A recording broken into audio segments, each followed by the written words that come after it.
আমি সব্যসাচী চট্টোপাধ্যায়। আমার পরিচয়, আমি একজন তবলা বাদক। স্বভাবতই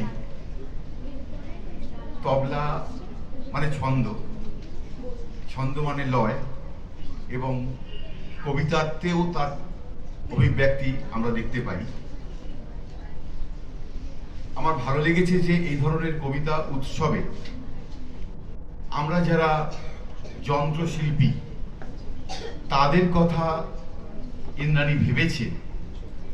এই জন্য আমি সকলকে বলবো ইন্দ্রাণীর জন্য একটা হাততালি। কারণ সচরাচর যাদেরকে এই ধরনের মঞ্চে আহ্বান জানানো হয় তারা সাধারণত বাচিক শিল্প জগতের মানুষ বা নাট্য শিল্প জগতের মানুষ। আমার ভালো লাগছে আরো একটি কথা জেনে যে 24 বছর একটানা পথ চলা এই রানাঘাটের সেজুতি কালচারাল অ্যাসোসিয়েশন অত্যন্ত সদর্থক এবং সময় উপযোগী একটি উদ্যোগ। আমাদের ভালো লাগছে না আমরা কাদরি এই সময়ে দাঁড়িয়ে কোনো বিশেষ উৎসবে নিজেকে মঞ্চে দেখা বা বোঝা।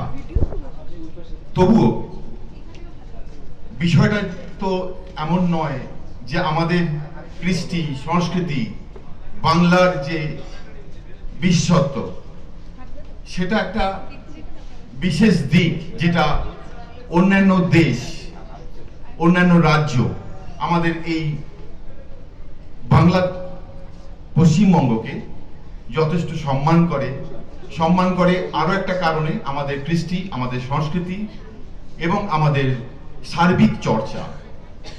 একটানা পথ চলার 24 বছরে সে যদি এই যে আয়োজন করেছে এই আয়োজন সার্থক হোক এই আশা করি। আমার পরে আরো অনেক বক্তারা রয়েছেন, আমি সময় বেশি নষ্ট করব না।